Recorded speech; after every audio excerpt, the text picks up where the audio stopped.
네, 우리 한 번 더 인사할 때 교회 표어로 한번 인사하겠습니다. 엄지척 하시고 열심을 품고 주를 섬깁시다. 한번 인사하겠습니다. 네, 열심을 품고 주를 섬깁시다. 네, 지난 주일에 담임 목사님께서 은혜 보좌 앞으로라고 하는 말씀 이렇게 전해주셨는데, 또 3일 동안 하나님께서 때를 따라 돕는 은혜를 주시고 오늘 또 특별히 은혜를 부어주시고자 주님의 전으로 우리를 인도하신 줄 믿습니다. 오늘 크신 은혜가 주님의 말씀으로, 주님의 성령으로부터 임하시길 축복합니다. 18세기 영국에 인간의 길을 포기한 듯한 한 사람이 있었습니다. 그 이름은 존 뉴턴입니다. 그는 입만 열면 욕설과 저주를 내뱉었고, 얼마나 성품이 포악했던지 동료들조차 그를 짐승 같은 사람이라고 그렇게 여겼습니다. 뉴턴의 직업은 끔찍했습니다. 아프리카에서 흑인들을 쇠사슬에 묶어가지고 짐짝처럼 이렇게 취급하면서 나르는 노예선의 선장이었던 것입니다. 그는 영적으로나 도덕적으로 완벽한 실패자였고 구제불능의 죄인이었습니다. 그러던 어느 날 북대서양을 횡단하면서 돌아오던 중에 그의 배가 11일 동안이나 거대한 폭풍을 만나게 되었습니다. 배가 완전히 종이짝처럼 찢겨나가고 물이 차오르기 시작했습니다. 베테랑 선원이었던 뉴턴은 직감했습니다. 이제 여기서 끝이구나. 죽음의 공포 앞에서 그가 평소 그렇게 비웃었던 하나님의 이름이 자기도 모르게 입술 밖으로 터져 나왔습니다. 주여, 우리에게 자비를 베푸소서. 뉴턴은 배의 구멍을 막으며 사투를 벌였고 기적같이 배가 가라앉지 않게 되었습니다. 진짜 기적은 배가 구조된 것만이 아니었습니다. 평생 누구에게도 굽히지 않던 고집센 뉴턴의 마음이 하나님 앞에 완전히 깨져버린 것입니다.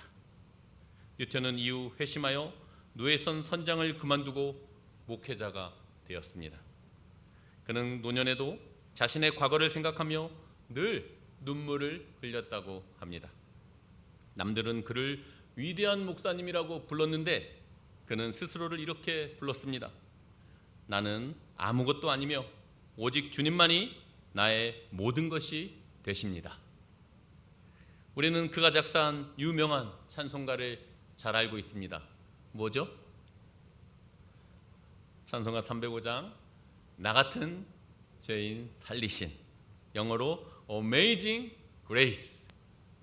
제가 이거 너무 부르고 싶어가지고 몇 번을 온거에 썼다 지웠다 했는데 시간 관계상 생략하려고 합니다. 네, 결국 너무 아쉽습니다. 영국 올리 교회에 있는 뉴턴의 묘비에는 그가 직접 작성한 문구가 이렇게 새겨져 있다고 합니다.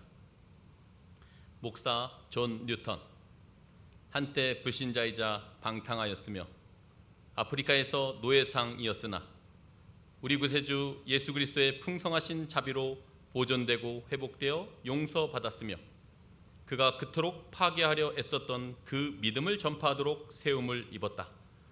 올리에서 16년간 부사제로, 세인트 메리 울로스 교회에서 28년간 주임 사제로 봉사했다. 사랑하는 성도 여러분, 존 뉴턴은 구제불능의 죄인이었고 아무 소망이 없던 자였습니다. 가장 패역한 노예 선장이었던 그를 하나님께서 결코 포기하지 않으셨고 인생의 가장 그 끝, 절망의 끝, 인생의 한계 폭풍 가운데 최악의 현장에 찾아오셨습니다. 이후 뉴턴은 일평생 하나님의 크고 놀라우신 은혜를 전파하는 위대한 복음 전도자의 삶을 살게 되었던 것입니다. 오늘 본문에서 사도 바울 역시 신실하신 하나님과 하나님의 크신 은혜를 선포하고 있습니다. 바울 자신도 하나님 앞에서 결코 용납받기 어려운 가장 큰 죄인이었습니다. 초대교회 최대의 핍박자였고 스데반 집사님을 돌로 쳐서 죽이는데 가장 앞장섰으며 다메섹 해외 원정까지 가서 기독교를 뿌리 뽑으려고 했던 그런 악행자였기 때문입니다. 바울은 인생 마지막 편지인 디모데후서에서 이렇게 고백하고 있습니다. 제가 디모데후서 1장 14절에서 16절 말씀을 읽어보겠습니다. 우리 주의 은혜가 그리스도 예수 안에 있는 믿음과 사랑과 함께 넘치도록 풍성하였도다. mit보다 모든 사람이 받을 만한 이 말이여, 그리스도 예수께서 죄인을 구원하시려고 세상에 임하셨다 하였도다. 죄인 중에 내가 괴순이라. 그러나 내가 긍휼을 입은 까닭은 예수 그리스도께서 내게 먼저 일체 오래 참으심을 보이사 후에 주를 믿어 영생 얻는 자들에게 본이 되게 하려 하심이라. 사랑하는 여러분, 우리 역시 하나님의 크신 은혜로 용서받은 죄인인 줄 믿습니다. 죄인 아니신 분 있나요? 스스로 하나님 앞에서 죄인 중에 괴수와도 같은 자임을 고백하며 전적으로 주님의 놀라우신 은혜입니다, 어메이징 그레이스를 찬양하시는 줄 믿습니다. 왜냐하면 긍휼에 풍성하신 하나님의 예수 그리스도의 은혜가 아니었다면 여기 있을 사람이 한 사람도 없습니다. 죄와 허물로 죽었던 자요, 하나님의 영원한 진노와 심판과 저주를 받아 마땅한 자였던 것을 우리가 너무나 잘 알고 있기 때문입니다. 오늘 본문에 나오는 고린도 교회 형편도 매우 좋지 않았습니다. 고린도 교회는 사도 바울이 제2차 세계 선교 여행을 할 때 세운 교회입니다. 고린도는 그리스 남쪽에 있는 큰 항구 도시인데 당시 로마 제국 아가야 주의 수도였습니다. 동서 무역이 서로 교차하는 그러한 항구였기 때문에 많은 유동 인구가 있고 다민족이 있고 큰 인구 40만 명의 인구와 막대한 부를 자랑했습니다. 반면에 항구 도시인 만큼 도덕적 해이와 성적 문란이 매우 극심했습니다. 고린도인, 고린디언스라고 하는 말이 성적으로 문란하다, 방탕하다라고 하는 그런 뜻으로 사용될 정도였습니다. 우상 숭배 역시 만연해가지고 아프로디테 신전이라고 하는 곳에는 창기 역할을 하는 여사제가 1000명이나 있었다는 것이고, 아폴로 신전에는 동성애가 버젓이 성행했다고 합니다. 영적으로 너무나 척박한 곳이었기 때문에 정말 천하의 바울이라 할지라도 너무 두려워하니까 하나님께서 밤에 환상 중에 나타나셔가지고 바울아, 두려워하지 말고 침묵하지 말고 말해라, 이곳에 내 백성이 많음이라 라고 그렇게 말씀하십니다. 바울이 이례적으로 1년 6개월이라고 하는 그 오랜 시간 여기에 머물면서 개척했다는 것은 그만큼 여기가 척박했다라고 하는 그런 의미입니다. 당시 사도 바울은 제3차 세계 선교 여행을 하면서 아시아주 수도인 에베소 지역에서 일하고 있었습니다. 어느 날 고린도 교회 지도자 3명이 찾아와서 고린도 교회가 너무나 어려운 상황에 처해 있다고 그렇게 호소했습니다. 고린도 교회의 개척자이자 영적 아버지인 사도 바울의 마음이 얼마나 아팠겠습니까? 바울이 정신없이 에베소 사역을 하고 있었기 때문에 일단 우선 먼저 고린도 교회 문제들에 대한 권면과 해결책을 담아서 지금 이 고린도 전서 편지를 보내게 된 것입니다. 서신의 내용을 보면 고린도 교회의 문제가 정말 만만치 않았다라고 하는 것을 알 수 있습니다. 크고 작은 그 문제들이 10가지 정도가 이 고린도전서 짧은 글에 거론되고 있습니다.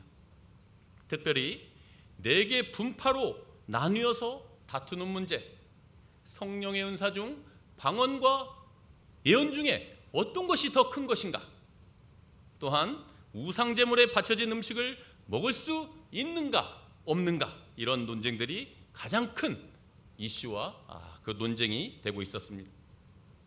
그 중에서 가장 큰 문제는 역시나 교회가 4개 분파로 나뉘어서 다투고 있는 문제였습니다. 고린도전서 1장 12절, 13절을 함께 읽어보겠습니다. 1장 12절, 13절입니다. 시작. 내 형제들아,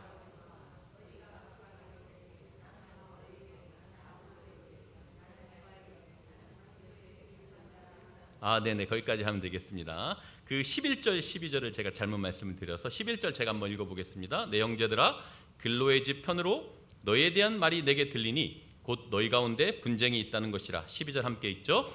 내가 이것을 말하거니와 너희가 각각 이르되 나는 바울에게, 나는 아볼로에게, 나는 게바에게, 나는 그리스도에게 속한 자라 한다는 것이니. 고린도 교회가 개척자인 바울파, 그리고 그 후임인 아볼로파, 그리고 교회의 원조격인 예루살렘 교회 그 수장 베드로파, 그리고 나는 그리스도파야 라고 해서 4개의 분파로 나뉘어서 다투고 있었던 것입니다. 이것은 참으로 끔찍한 일입니다. 그리스도의 몸된 교회가 서로 분열하고 다투는 것이야말로 가장 치명적이고 위험합니다. 예를 들어 조선시대가 왜 망했는가 라고 하는 그런 이유를 얘기할 때 몇 가지 이유들이 있죠. 그러나 항상 빠지지 않고 나오는 것 중에 하나는 사색당파, 동인, 서인, 남인, 북인으로 나뉘어서 끊임없이 서로 정쟁을 하고 싸웠다는 것이 항상 꼭 들어갑니다.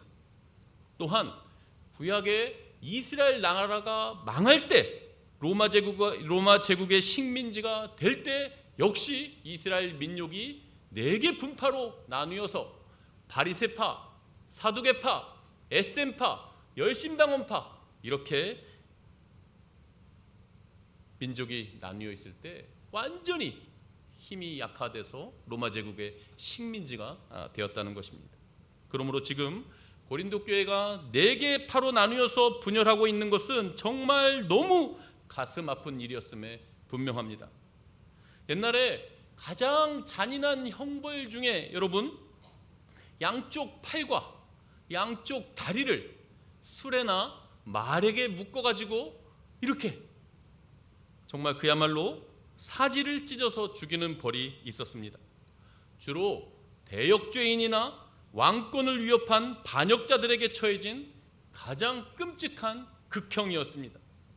그렇다면 지금 4개 분파로 나누어진 고린도 교회의 모습은 마치 하나님 나라가 이렇게 갈라지고 왕이신 예수 그리스도의 몸을 4개로 찢고 있는 그러한 반역죄와 같은 것입니다.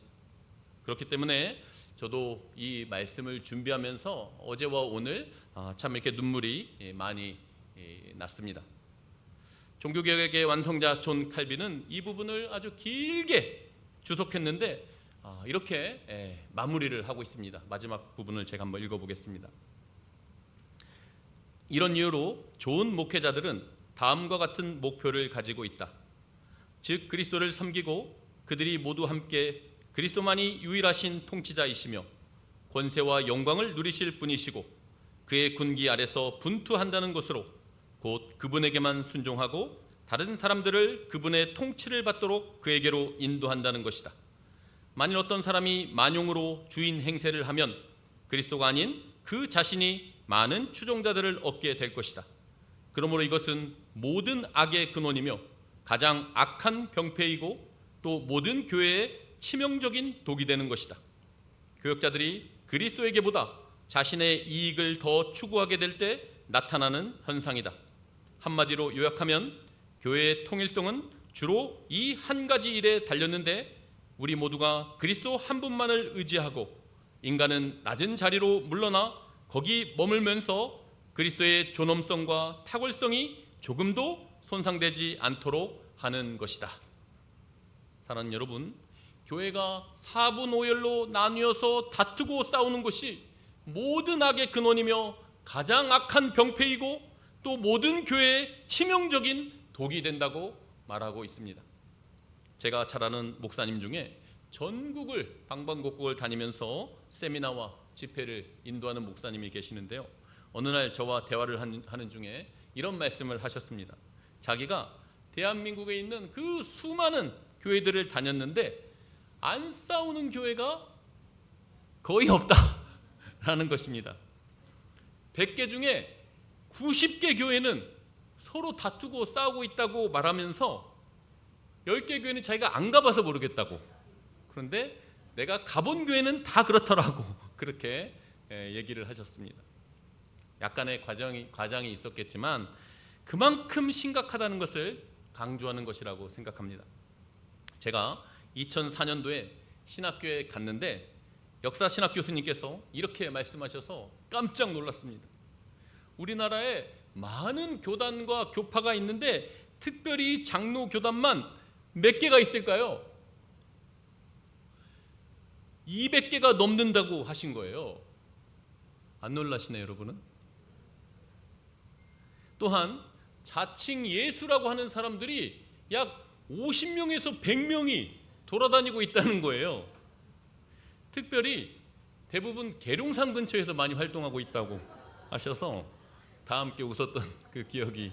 혹시 계룡산에서 오신 분 안 계시죠? 네. 이게 벌써 20년도 더 된 일인데 지금은 과연 어떠할까요? 궁금했는데 3년쯤 전에 제가 특강 준비로 자료를 찾다가 총신대학교 명예교수이신 박영교 교수님 그 유튜브 강의를 듣는데 이렇게 얘기하시는 겁니다.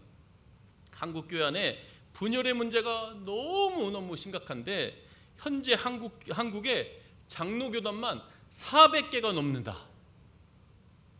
제가 더 이상 할 말을 잃었습니다. 성도 여러분, 어쩌다가 이 지경이 되고 말았을까요? 그렇다면 가장 악한 병폐이고 모든 교회의 치명적인 독이 되는 이 분파와 분열에 대한 해답은 과연 무엇일까요? 바울은 고린도 교회에 있는 이 모든 문제에 대한 해답으로 또한 가장 심각한 문제인 4개의 분파로 나뉘어 있는 문제에 대한 해결책으로 오늘 본문의 말씀을 제시하고 있는 것입니다.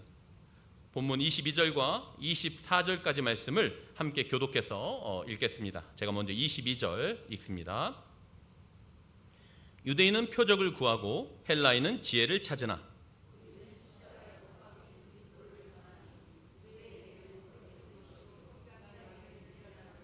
함께 읽죠. 오직 부르심을 받은 자들에게는 유대인이나 헬라인이나 그리스도는 하나님의 능력이요 하나님의 지혜니라. 사랑하는 여러분, 고린도 교회의 가장 근원적인 문제가 무엇이었습니까? 바로 사람이 교회의 주인이 되고 중심이 되고 있었다는 것입니다. 그리스도께서 머리 되시는 교회는 절대 사람이 주인 되거나 왕 노릇하면 안 됩니다. 주님의 몸된 교회를 바울파, 아볼로파, 베드로파, 그리스도파 이렇게 나누는 건 도대체 말이 안 되는 것입니다. 팔이 이렇게 안으로 굽는다고 하잖아요. 유대인들의 경우에는 베드로파, 그리스도파에 많이 몰렸을 것이라고 그렇게 추정합니다. 이방인들의 경우는 바울파, 아볼로파를 대부분 지지했을 거라고 그렇게 봅니다. 끼리끼리 따로 국밥이 되고 만 것입니다. 유대인들은 표적을 구하는 민족이었습니다. 표적, 세메이온이라는 말은 눈에 보이는 그 초자연적인 기적이나 능력을 구하는 것을 말합니다. 그들이 갈망하던 메시아는 자신들을 로마 제국의 식민지에서 구원해 줄 정치적, 군사적 강력한 왕을 원했습니다. 유대인들은 수많은 전쟁과 외침을 겪었기 때문에 정말 자신들의 이 압제와 이 핍박과 고난으로부터 실질적으로 구원해 줄 그런 눈에 보이고 손에 잡히는 그런 실력을, 능력을 중요하게 생각했던 것입니다. 그런 의미에서 십자가에서 나약하게 죽어간 예수라는 자는 결코 메시아로 인정할 수가 없었습니다. 신명기 율법에 따라 나무에 달린 자는 하나님의 저주를 받은 자에 불과했습니다.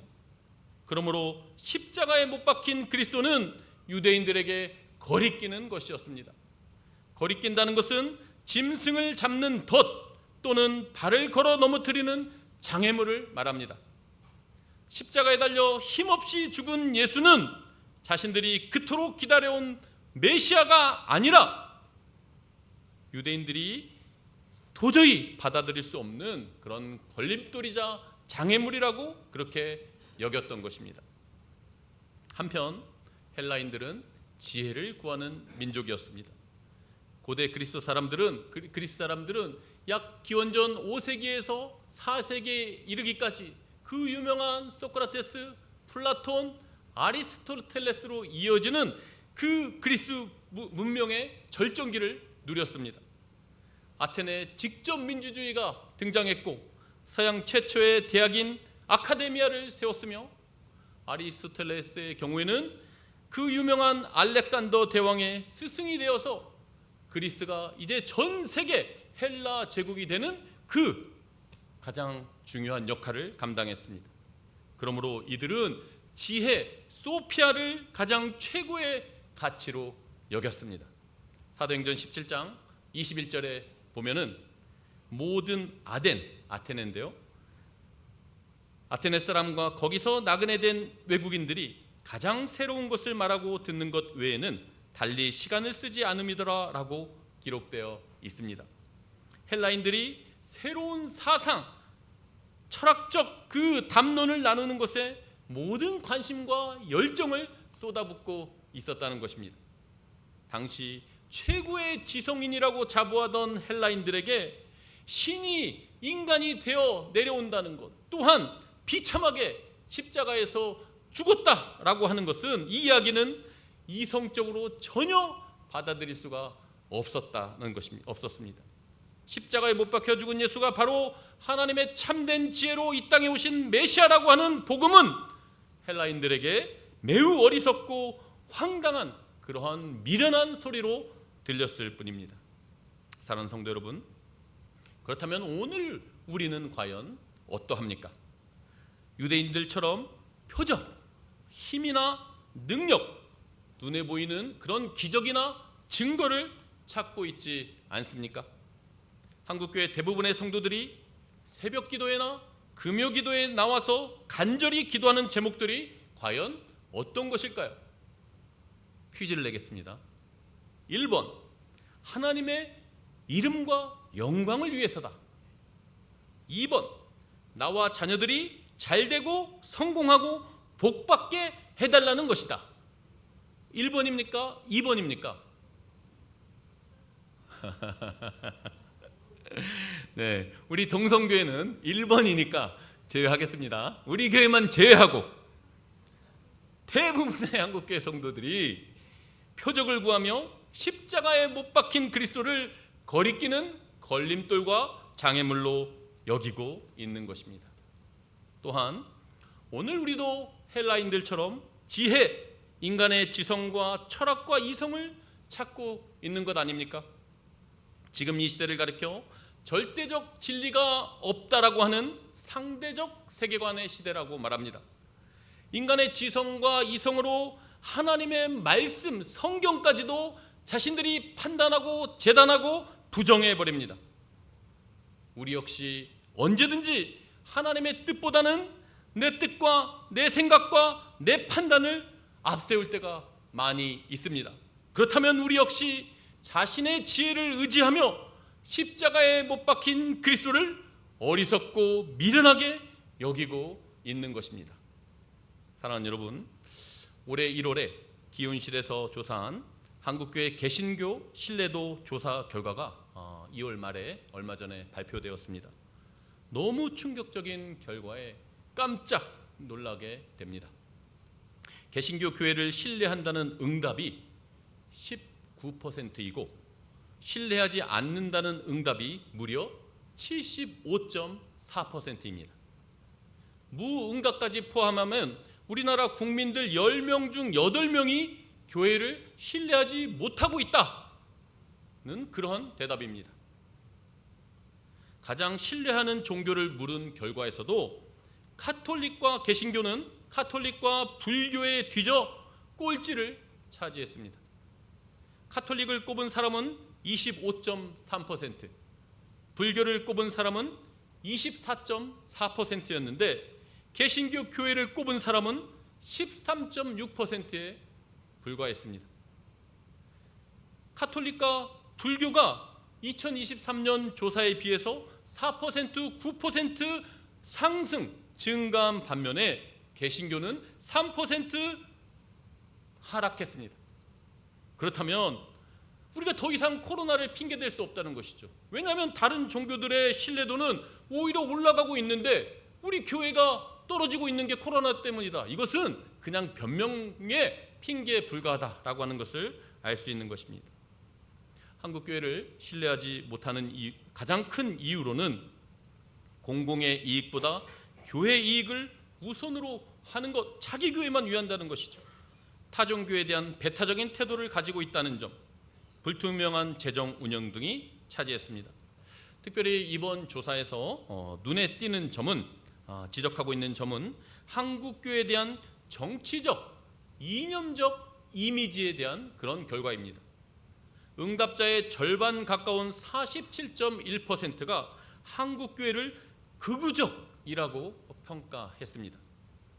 정치에 적극적으로 개입하는 목회자의 모습에 대해 매우 부정적인 반응을 보이면서 국민들의 무려 88.5%가 목회자의 정치적 발언이나 집회 참여에 반대한다는 결과가 나왔습니다. 성도 여러분, 지금 한국교회가 얼마나 복음에서 멀어져 있는지를 보여주는 충격적인 결과입니다. 한국교회 성도들이 유대인들처럼 표적을 구하면서 힘과 능력과 파워를 추구하고 있다는 그러한 뜻입니다. 또한 헬라인들처럼 세상적인 지혜를 구하면서 끊임없이 자기 교회와 가족들의 이익과 성공과 행복을 갈망하고 있다라고 하는 그런 증거입니다. 한국교회가 더 이상 공교회로서 그리고 공적 사명을 감당하는 세상의 빛과 소금으로서의 역할을 감당하지 못하고 있다는 냉엄한 경고와 책망입니다. 하나님의 교회가 어떻게 국민들 10명 중에 8명에게 신뢰를 받지 못할 수가 있습니까? 국민 절반에게 서로 편을 갈라 싸우는데 앞장서고 있다는 극우적이라는 평가를 받을 수가 있단 말입니까? 한국교회 지도자들과 성도들이 정말 가슴을 찢고 눈물로 회개해야 될 때가 되었다고 정말 그렇게 외치고 싶습니다. 그렇다면 표적을 구하는 유대인들 같고 지혜를 구하는 헬라인들 같은 오늘 우리에게 과연 소망이 있을까요? 오늘 본문 24절과 25절 말씀을 우리 큰 소리로 함께 읽도록 하겠습니다. 24절, 25절입니다. 시작. 오직 부르심을 받은 자들에게는 유대인이나 헬라인이나 그리스도는 하나님의 능력이요 하나님의 지혜니라. 하나님의 어리석음이 사람보다 지혜롭고 하나님의 약하심이 사람보다 강하니라. 사랑하는 여러분, 우리들은 하나님의 부르심을 받은 영광스러운 자녀들입니다. 아멘이십니까? 그렇다면 예수 그리스도는 우리에게 무한하신 하나님의 능력이요 하나님의 지혜임을 믿습니다. 예수님의 십자가만이 죄와 허물로 죽었던 인간, 저와 여러분을 다시 살리고 회복시키는 하나님의 가장 최고의 지혜이기 때문입니다. 또한 십자가에서 죽으시고 3일 만에 부활하신 예수님의 능력만이 죄와 죽음과 사탄을 이기는 하나님의 가장 최고의 능력이기 때문입니다. 다른 길은 없습니다. 다른 방법도 없습니다. 천하의 인간의 구원을 얻을 만한 다른 이름을 주신 적이 없습니다. 오직 예수 그리스도만이 저와 여러분을 구원하고 승리케 하는 하나님의 참된 능력이요 참된 지혜임을 믿으시기 바랍니다. 그러므로 십자가에 못 박히신 그리스도가 고린도 교회의 수많은 문제에 대한 유일한 해답이라고 바울이 선언하고 있는 것입니다. 특별히 모든 교회의 가장 치명적인 독이 되는 분파와 분열에 대해서도 역시 십자가에 못 박힌 그리스도가 유일한 답이라고 선언하고 있습니다. 또한 오늘 한국교회와 내 안에서 계속해서 벌어지고 있는 이 영적 싸움, 모든 죄와 연약함에 대해서도 역시나 십자가에 못 박힌 그리스도만이 유일한 해답이라고 말씀하는 것입니다. 사랑하는 여러분, 혹시 실패하고 넘어져서 깊은 절망 가운데 계십니까? 혹시 죄와 허물을 끊어내지 못하고 계속해서 허우적대고 계십니까? 혹시 교회의 분파 분열에 앞장서며 교회 안에 문제를 일으키고 있습니까? 이 시간 주님 앞으로 나아오시기 바랍니다. 언제 어떤 모습이라도, 심지어 가장 밑바닥, 가장 최악의 상황에서도 주님께서 나를 기꺼이 받아주시며 안아주실 것입니다. 예수 그리스도의 십자가 보혈의 피를 온전히 의지하시기 바랍니다. 오늘 주님께서 놀라운 죄사함과 구원과 회복의 은혜를 베풀어 주실 줄 믿습니다. 나의 모든 죄와 허물과 연약함이 이미 예수님의 십자가에서 내가 다 이루었다라고 하는 주님의 선언 가운데 해결되었습니다. 하나님의 영광스러운 자녀요, 새로운 피조물 된 나에게 부활의 생명과 성령의 권능이 함께 하심으로 반드시 승리한다는 것을 믿으시기 바랍니다. 우리 옆에 있는 분들에게 이렇게 격려하겠습니다. 힘내세요. 예수님이 답입니다. 네, 우리 한 번 더 축복하겠습니다. 반드시 승리하실 것입니다.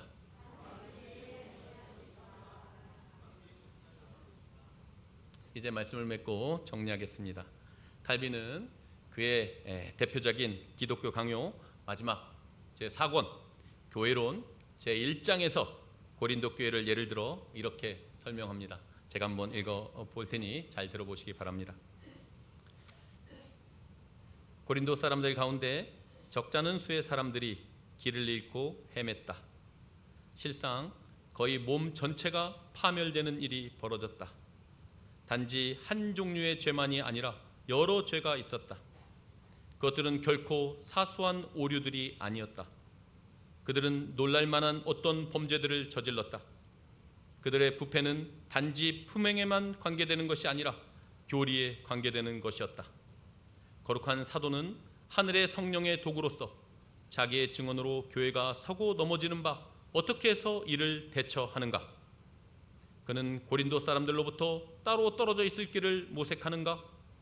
그는 그리스도의 나라에서 그들을 내쫓는가? 그는 극적인 저주의 벼락으로 그들을 내리쳐서 거꾸로 트리는가? 그는 전혀 이런 일을 하지 않을 뿐만 아니라 오히려 그들을 그리스도의 교회와 성도들의 연합체로서 인정하고 선언하고 있지 않는가?